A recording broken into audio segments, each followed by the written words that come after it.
Today we passed the trade deadline here in technically year 3, but really year 2 of our Cleveland Browns franchise. It has been a major improvement over last season so far, which put into question whether or not we should trade somebody that we are going to lose for sure in the offseason. Do you weaken your roster this year when you're the playoff bound by losing Grant Delpit mid-season? Or do you keep him on for the playoff run and just lose him for nothing at the end? It seems like there's no truly good option here, but ultimately, I think if we can get a fourth for Delpit, that could be worth it. There are almost always good players in the 4th round of the draft in Madden. Once you get past the 4th round, I don't think it's worth it. To trade Delpit though, it's gonna be 3 things that I'm gonna require for me to be able to trade him to a team. Number 1 is that the team that we trade him to will be a playoff roster, because it needs to be a team that would make sense to buy at the trade deadline. Number 2, of course, it's going to be a team that will start him. And then number 3 is that it needs to be a team that he would re-sign with and that has the cap space to re-sign him. Just because I think, Grant Delpit's good, but he's not somebody that would be worth a 4th on a rental. This would be a team looking to acquire him to be the strong safety for the foreseeable future. So we need to find somebody that has warm weather states and one of either historic championships or scheme fit to get kind of that yellow interest, which I think would be enough for them to sign Grant Delpit. Is there a team that matches all 3 of those? I'll have to find out. One thing I haven't been considering enough up until I started recording this episode was the fact that we're also 6-2 and perhaps could be looking to buy somebody at the trade deadline. So I looked around the league on the trade block screen and I found a couple of interesting options here, starting with A.D. Mitchell. Now the reason I'm interested in Mitchell here is because Tutu Atwell is set to become a free agent. Since we changed our scheme, he no longer has much interest re-signed, so we're going to lose our wide receiver 3 for the draft, and it's not a guarantee that we can replace that by drafting somebody. But A.D. Mitchell here, as long as we have a decent head coach historic record, could have a decent amount of re-sign interest with Cleveland. And the size, 6'2", 200 pounds, to go along with 94 speed and 95 acceleration, is very intriguing. Not a great route runner, unfortunately. Doesn't have much release, but could be a fun player to add to kind of be that wide receiver 3 alongside Driver and Judy going forward. I don't know what it would take from the Colts, but I'm at least interested. But another team that has somebody on the trade block that I think would be very interesting is the Houston Texans with Kalen Bullock here. Their free safety, 23 years old here, solid athleticism, good zone coverage, and has some good catching ability. Based on his motivations and tags, as long as we can get that head coach historic record up, above 50% by the time he's up for a re-sign in a couple of years, he could have re-sign interest with Cleveland. They have Jalen Petrie starting above him, so I wouldn't mind trying to acquire a Kalen Bullock here, just because if we're losing Grant Delpit and Malik Hooker in the offseason, which we 100% are, that's looking for 2 starting safeties in a draft. I don't know if there's 2 starting safeties to draft in general, and then you'd be you'd be using both of your top 100 picks on safety. Perhaps we can avoid that by trying to acquire Kalen Bullock here. And I think we have a trade that I'm going to try and move forward with here. The Houston Texans are currently 5-2. They have some playoff aspirations. They're currently at the top of their division. Kalen Bullock is not starting for them. Grant Delpit would start for them. I know you could say Kalen Bullock could start for them as safety. Madden separates free and strong safeties, so it is what it is with Madden. But Grant Delpit would be the starting safety opposite of Jalen Petrie in this defense. He would have interest in a re-sign, so it matches all of my kind of desires that I wanted in this trade. We wouldn't get a fourth back, but if we could get a safety that can be one of our starters next year and a sixth, all of a sudden this trade I'm interested in. Is Houston also interested? Yes, they are. So Grant Delpit for Bullock and a sixth from the Houston Texans. That gives us just one safety hole that we need to fill in the upcoming offseason, as Bullock will be under contract for next season. I'm not sure what Indianapolis is really looking for in a Mitchell trade. I don't think a sixth is going to be enough. I just want to see if it's even close. It isn't. I'd be willing to give up my fifth for him. I don't know if I'd be willing to go for a four, but maybe a fifth and a depth player at a position they need. It looks like they need some linebacker help. Do we have any additional depth there? Not really. We could look at center, I suppose. I don't think they'll really be interested in Whippler. Maybe a guy like Zach Zinter, who's currently our top backup on the interior offensive line. Kind of thin there, but we do have a guy on the practice squad that we could call up to replace Zinter here. Tough to say. I think, if they'll do it for Zinter, I don't know if they will, but I would not do a 5 and a Zach Zinter. I'd do a 6. We just picked up plus Zach Zinter for AD Mitchell. I would do that trade if they will. And they just barely declined it. In fact, it's so close. I think even maybe this other 6 might put it through. No, it won't. So 5 and Zach Zinter, man, they're really stretching this out. So many of these trades that I've tried in this game have been so incredibly close. They just don't go through. There we go. We'll move it up to a 5, but we'll get a 7 in return. AD Mitchell projects to be our wide receiver 3. Even though he's slightly worse overall than Tutu Atwell, I want to get him some reps starting right now. So at the trade deadline, we turned Grant Delpit, Zach Zinter, and a 5th into Kalen Bullock, AD Mitchell, a 6th, and a 7th.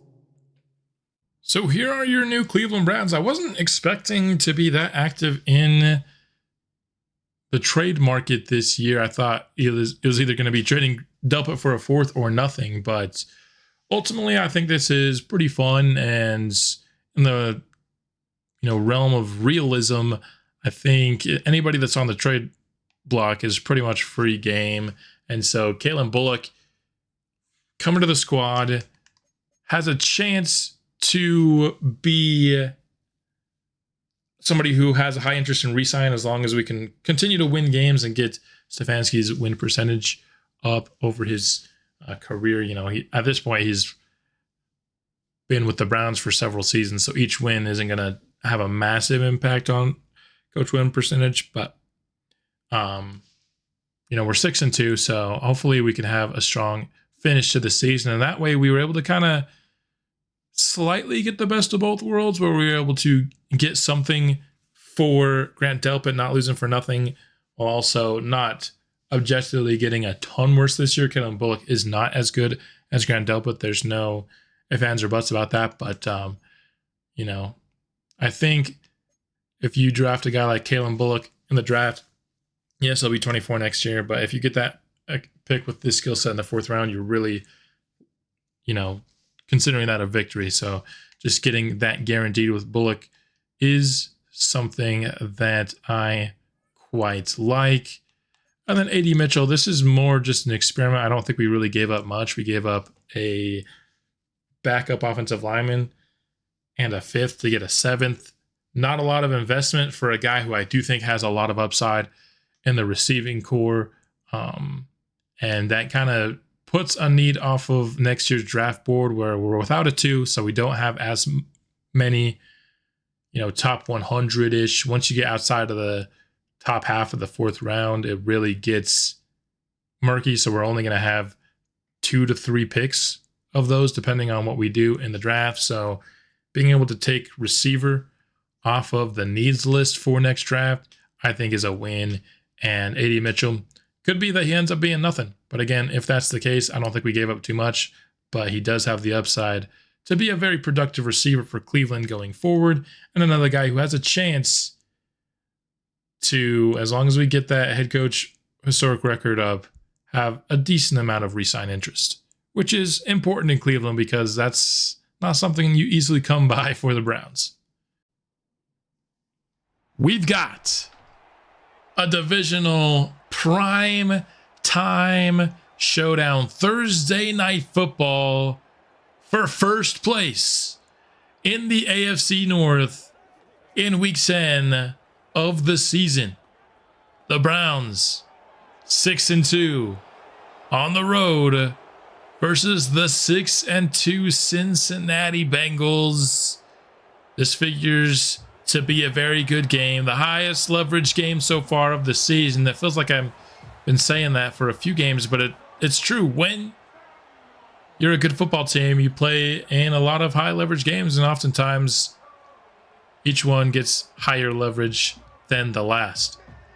Interception by Ben Folds on the opening drive of the Cincinnati Bengals. That puts the Browns instantly inside Cincinnati territory. So that is where we will hop in for our first gameplay action here of this one. You see out on the bottom of your screen, Adonai Mitchell making his Browns debut. Acquired him during the bye week, so he had a little extra time to acclimate to the playbook.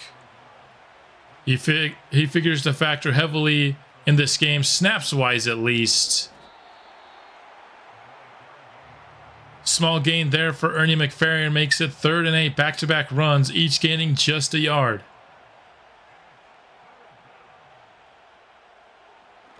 Richardson back to pass for the first time today, and he gets hit as he releases. That'll be incomplete, and the Browns start their evening with a 3-and-out. Let's jump in for the first time here with Cincinnati.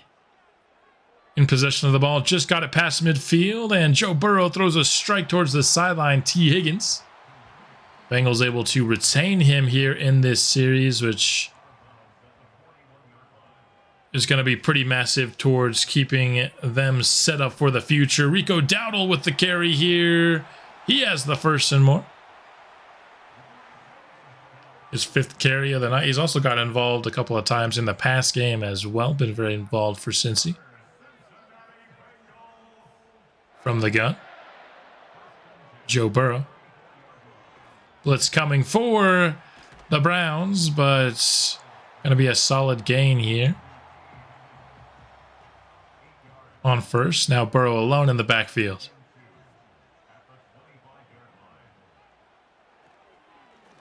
Clean pocket. Throws over the middle. That's a reception. Morgan Quick on the receiving end. That'll put Joe Burrow over 100 yards here. Just over 9 minutes left to play. Burrow, play action.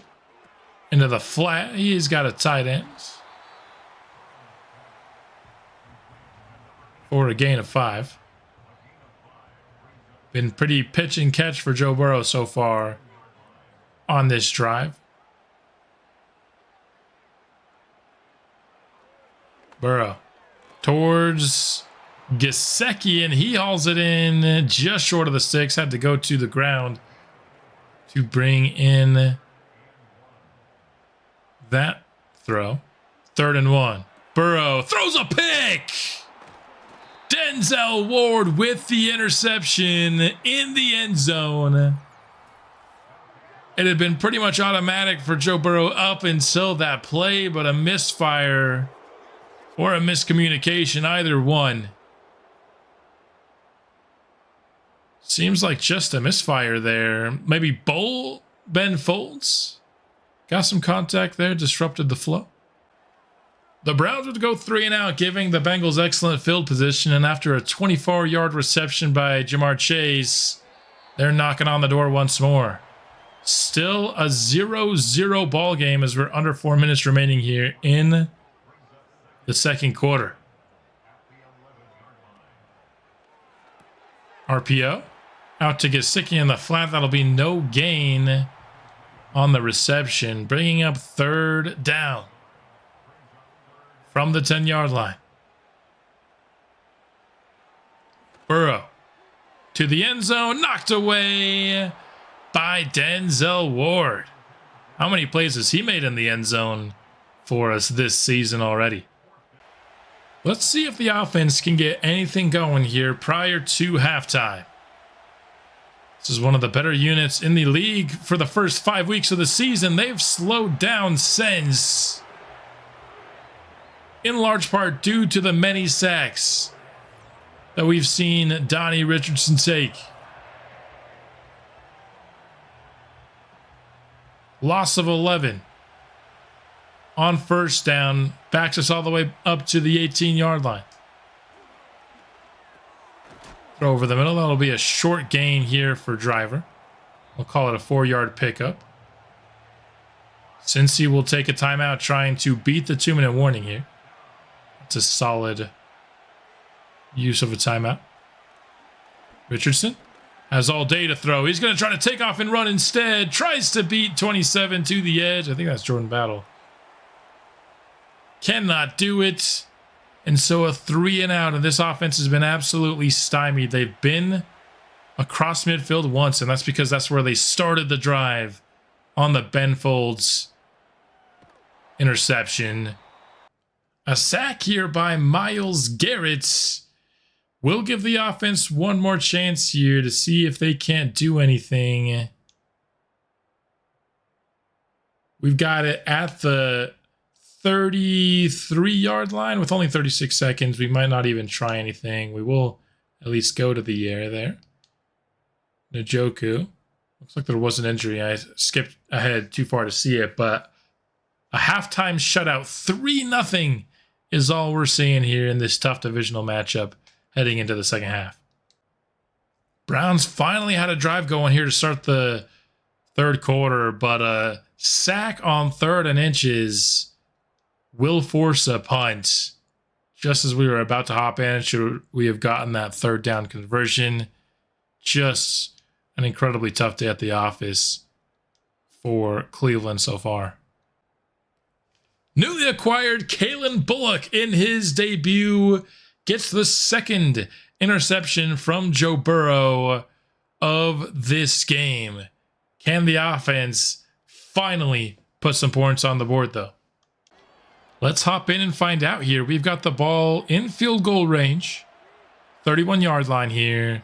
But I don't think you're thinking field goal here. Let's get the first touchdown of the game on the board. We'll start with a 4-yard reception to Matt Driver.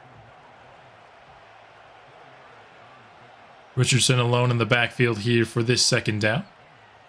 Setting up a screen for McFerrin and a leaping play. Broken up. What a play by the defender there. That brings it to 3rd and 6. Richardson. Blitz coming for the Bengals. He gets it out quick, but there to meet him right at the catch point is Taylor Britt. But the Browns are not settling for 3. McFerrin on the give, 4th and 2. He's not even going to get back to the line of scrimmage. 8 carries for 18 yards. The fall of Ernie McFerrin needs to be studied. I mean, how was this guy the leading rusher the first 5 weeks of the season or so, and all of a sudden, you can't even average 2 yards a carry?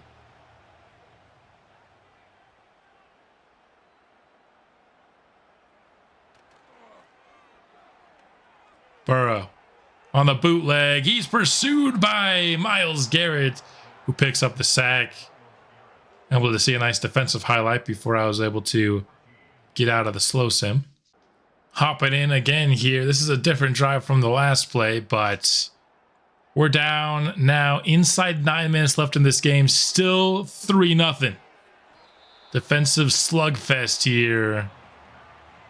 As you can see, third best sack team in football. Only have 2 today.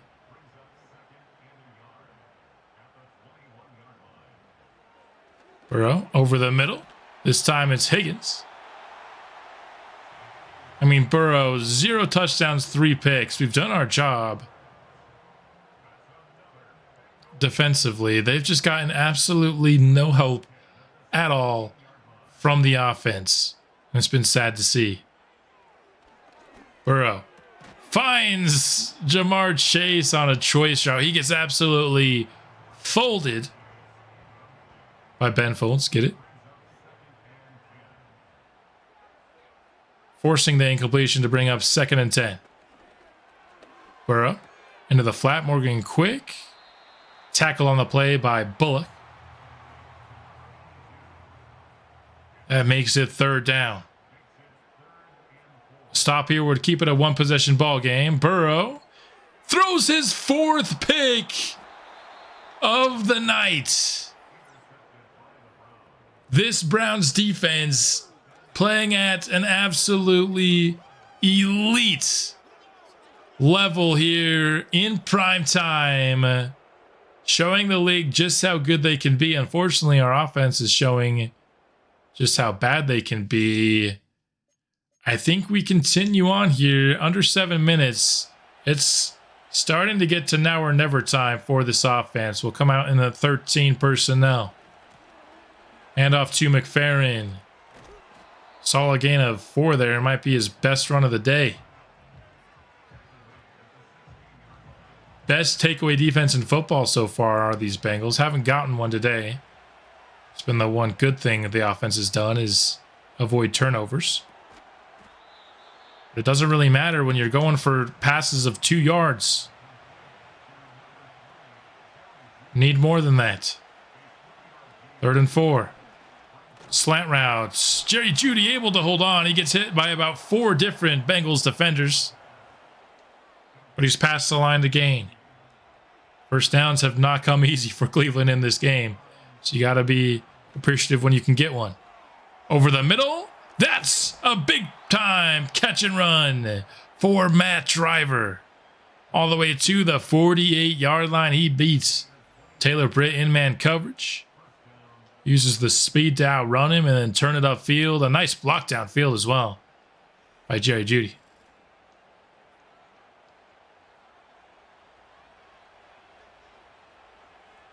A tight bunch on the left side of the formation here on 1st down. It's another pass for Richardson. Nobody touched Hendrickson. I mean, Jack Conklin did not lay even a finger on him. You got to do better than that, Jack. 2nd and 19, and we're running the football. Why are you running the football on 2nd and 19? It's an awful play call, and it happens all the time. It was a problem in NCAA, and it's a problem in Madden. What is wrong with these playbooks, man? Setting up 3rd and 23. Richardson should have just ran it. I don't know why he hesitated. The hesitation allowed Hendrickson to come back into the picture. Just take off and run if you're going to run. An awful, awful day for the Browns offense. Cincy picking up a 1st down here. Now have it at the 36-yard line. 2:10 left in the game. They'll give to Rico Dowdle. Gain of 4 on 1st. Trying now to just run out the clock. Cleveland is out of timeouts.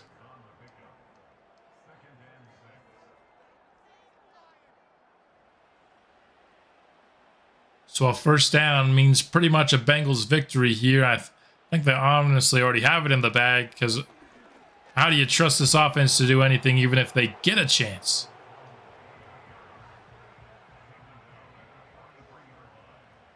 3rd and 3.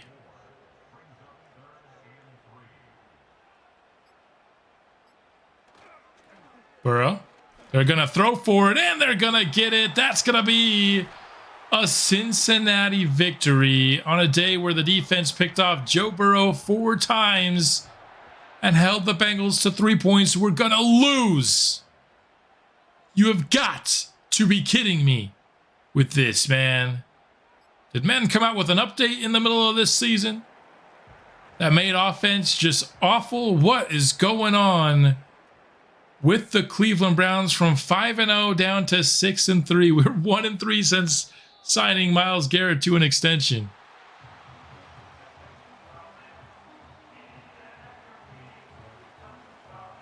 Absolutely embarrassing. Getting shut out on the road on a game where literally 1 touchdown would have been enough to win. You know, it's one thing if you get shut out, but the opposing team's offense had like 45 minutes of time of possession. Was absolutely dominating, chewing up the clock. That wasn't the case. The offense had plenty of opportunities in this game, and they came up short every single time. This was prime time, baby. Thursday Night Football.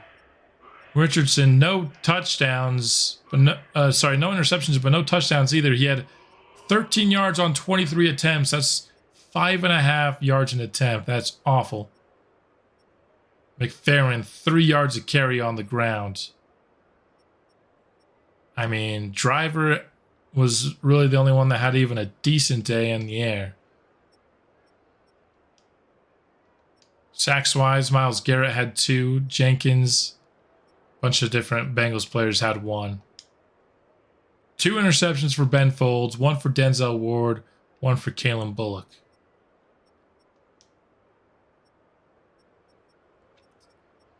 Just an atrocious game. Unless you love defense to death, I guess. His 2 interception performance would at least win Ben Folds Defensive Player of the Week, if that's any consolation at all. We'd get back on track in a big way against the Tennessee Titans, winning 27-6 on the day. We'd get Donnie Richardson with a touchdown, no interceptions, 180 yards, had just 19 attempts on the day, which means we got the running game involved. 29 carries between McFerrin and Gainwell. Didn't actually do very well with them, but McFerrin did get 2 touchdowns on the ground. Judy, 7 for 83, and Tutu Atwell back in the lineup. 2 catches for 56 yards and a touchdown. I think I got to manually put Adonai Mitchell back in the starting lineup because that's how Madden operates. Some TFLs on the board. 2.5 sacks on the day for Odafe Owe. I mean, Myles Garrett continues just an awesome year for him so far. Denzel Ward and Greg Newsome, both the starting outside corners, pick up some interceptions in this game.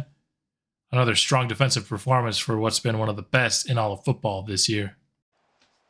We are on primetime again, Thursday Night Football on the road. 7-3 Browns versus the 7-4 Patriots, who are doing well in their rebuild so far. And this game has some playoff implications here in the AFC. Let's see how this one shakes out. Cleveland here with the ball.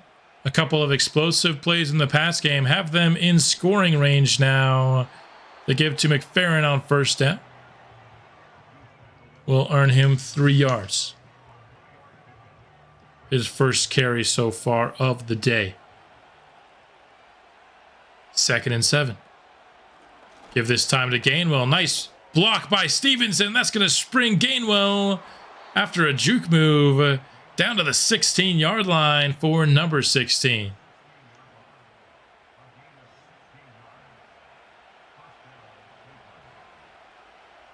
Now inside the red zone. The give once again. Looking like the run game might be a heavy part of this game plan. This time, big time loss. But right back to him. Not afraid to go back to the run game on 2nd and long.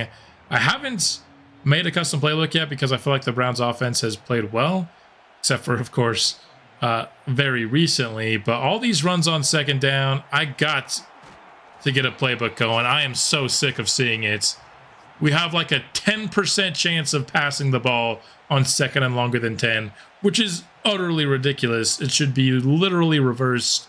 I don't know what's going on with EA and why both of the games in this cycle decided to have the playbooks call for runs so incredibly often on 2nd and long. Drake May and the Patriots into Cleveland territory for the first time in this game. Give here to Stevenson. Sifting through traffic. Nice patience there to allow the blocks to set up. Earns him a solid gain here on the play. Drake May alone in the backfield this time around. Under a minute left here in the first quarter.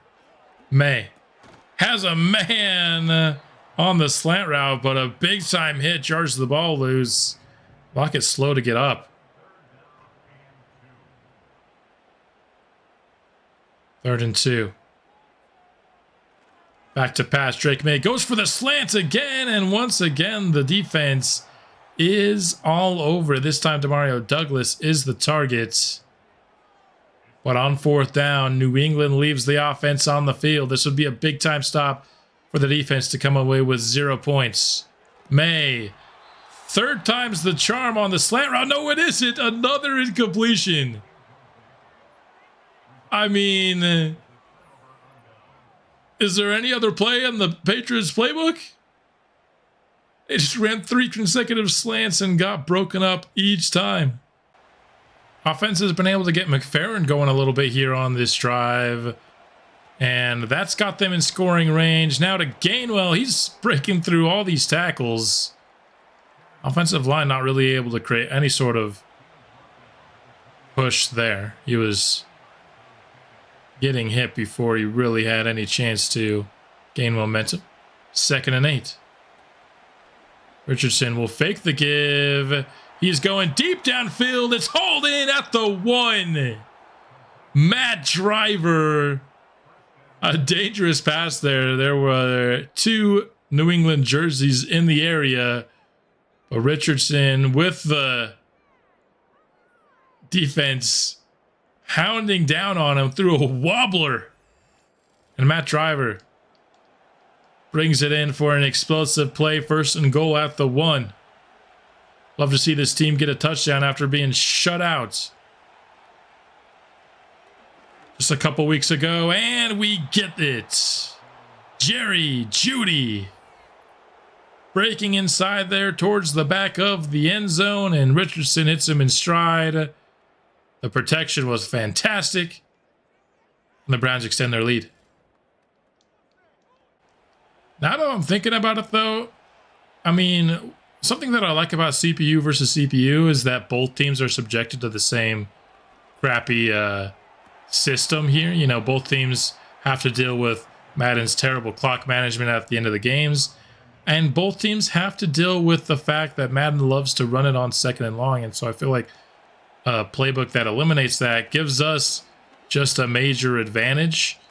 So I'd like to hear some thoughts in the comments about whether we should keep it more fair and balanced and not eliminate the 2nd and long run from a playbook, or if you guys are just annoyed of seeing it and you don't want to see it anymore. Nice play by Christian Gonzalez to break the pass up and hold Cleveland to a field goal here. 3:25 remaining in the first half. Also worth noting in this game, at tight end for New England is Robbie Chandler, the guy I almost drafted in the 3rd round this year, traded out of the pick to get Ernie McFerrin out of the deal. So we get our look at maybe what could have been with Robbie Chandler here.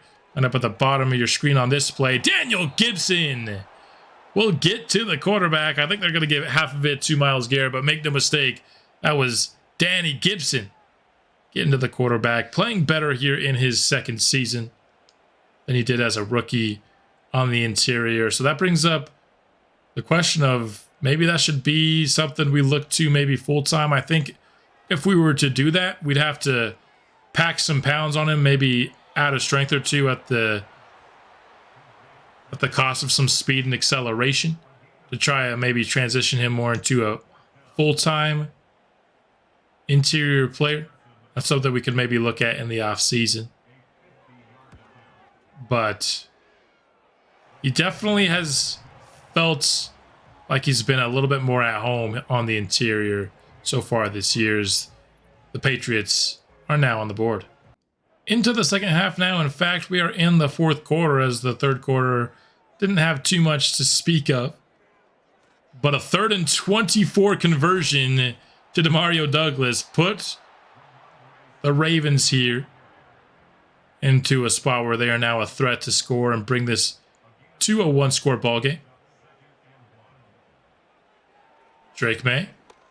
Back to pass. He has a man on the right sideline hauled in. That's Mecole Hardman. Into the red zone. 3 tight ends, all on the left side of the formation for New England. They'll give it on the weak side to Ramondre Stevenson, sifting through traffic for a gain of 5.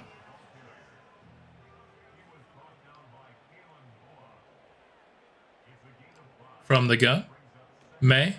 RPO action. He gives it to Robbie Chandler, who, I don't know if he was worried about a hit, but he fell down on the catch. He might have had 6 had he kept his feet there. 3rd and 2. No takeaways yet for the defense. Could that be a timely graphic? Can we come up with one here? Not going to be a takeaway, but it will be a sack. The second of the day for Danny Gibson. I'll keep New England out of the end zone. Yet to score at all. We also, of course, held Tennessee last week out of the end zone and held Cincinnati the previous week. We've yet to allow a single touchdown since the bye, and we're about to complete our 3rd game since it. The defense is on an absolute heater. Unfortunately, the offense has seemed to slow down a bit. Kian Gaddis is how I'm going to guess that name is pronounced. He gets an interception off of Donnie Richardson, who's done a pretty good job holding onto the ball the last few weeks. But now all of a sudden, New England is in this game. Another 3rd and long conversion by New England puts them in scoring range again. And in motion top of your screen. May. He's going down, and it's Danny Gibson again. He is dominating that interior offensive line for New England in this game. A lot of pressures, a lot of them quick pressures as well, which are, of course, extremely valuable. He gets to May again this time. May had enough time to react and throw the ball away. But it's now 3rd and 18. A sack put New England likely out of field goal range here, unless they have a really good kicker here. Broken up downfield by Greg Newsome. And that's going to force a New England punt. Big time defensive stop here after the interception. Out of the 2-minute warning now. Browns just got into New England territory. New England still has all 3 of their timeouts. They'll use one here after stifling Kenny Gainwell. Browns will bring an additional tight end into the game and hand off to McFerrin. He can't sift through traffic. That's just a 1-yard gain, and all of a sudden, we have a decision to make on 3rd and 11. You force New England to use that 3rd timeout, or do you pass the ball? They'll certainly make it look like they'll run it with 3 tight ends on the field, and they will. 3 runs for a total of 3 yards. And Cleveland is giving New England a chance to come back and tie this game. A gritty defensive game once more, just like Cincinnati. There's been a little bit more offensive success, but not a ton to speak of. Can the defense get one more stop to secure their 8th win of the season and a seeding advantage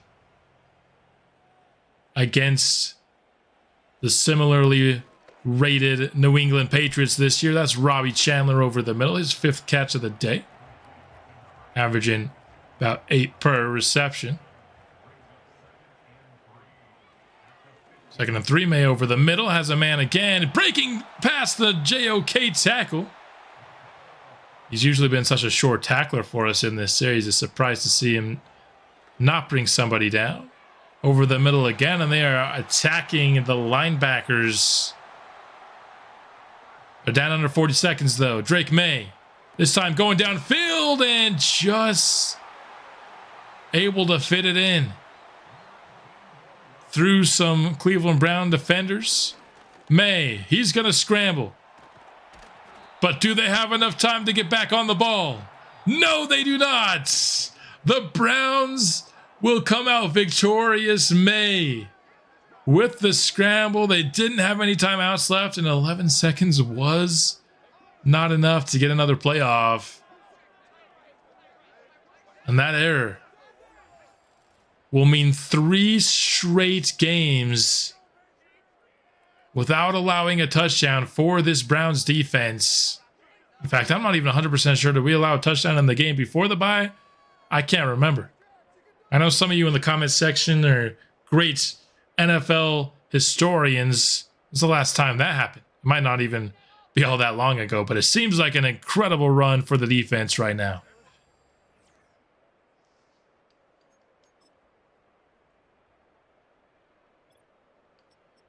Donnie Richardson, a little bit more turnover prone today. Did pick up a couple of interceptions, 200 yards passing. McFerrin just 3 on the ground. He was kind of up and down throughout the game. Matt Driver, 6 for 86. Jerry Jeudy caught a touchdown. Sacks-wise, much better job by the offensive line today than we've seen in the past. Danny Gibson, I mean, have a day. What a performance from him. Myles Garrett picks up half a sack. Owe picks up half a sack. Mike Hall has a sack on the day. In terms of deflections, Newsom had a couple. No forced fumbles. But an excellent defensive performance once again.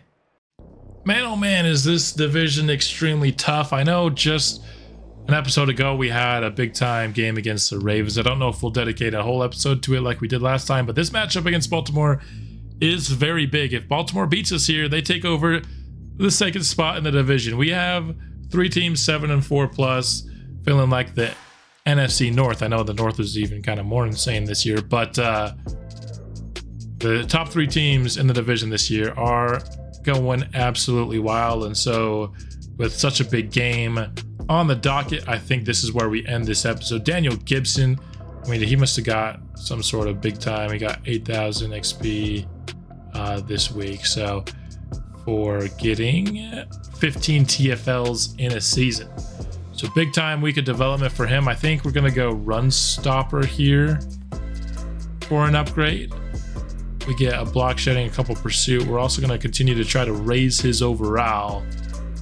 I don't know why it came out like overall, but gets a couple of power moves there, which is really nice for him. Matt Driver, another upgrade. Could go deep threat to try to get him to scheme fit if we can. Deep threat or playmaker. You know what? Let's see if we can't get lucky. We don't get lucky.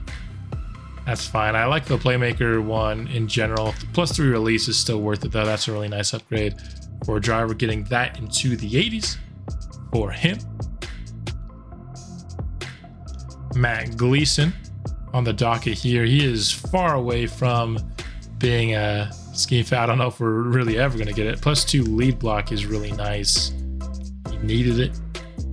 Gets him up to 77 on his rating, but he's been a pretty solid center for us early on in his career. Lance Linton. Thinking just because he's superstar, I'd like to start to try to raise his overall a bit so we can get some abilities. I know some are unlocked at 80 overall, so I think his run block's good enough that we can kind of maybe press press pass protector for a couple upgrades until he gets up to 60. He's about 2,500 XP away from his next update, and then that'll get him 80 overall, which will be a nice kind of milestone for him. Ernie McFerrin. I think we just allow him to kind of keep his strength, the strength here with the power back. You get some vision, some break tackle, carry, truck. I mean, +1 of those are all the things you want out of a power back right there. Folds are going to continue to try to make him a better pass coverage player. He did have 2 interception game in this episode, gets him up to a very nice zone coverage rating at 69. Kalen Bullock, the new acquisition. I think he's a pretty good zone player. Let's go 1 hybrid here. I want to keep him on the scheme fit, but since we're a few overall off, I think we can risk getting him into 70s on the man coverage. Feels like a good idea for him. And then we got Sean Snell. See if we can't get him as a scheme fit as our backup quarterback. Luckily, haven't had to see him play at all this year. That is, no disrespect to him, but that is a blessing for sure. And then we'll go accuracy upgrade here for our punter. Gets him up to 78 in that department. And that's going to finish off the episode here of our Cleveland Browns franchise. A very big divisional game coming up against the Ravens. We've struggled against the top 2 teams in our division so far this year. Need to get a win in week 13. And I'll see you then. Go Browns.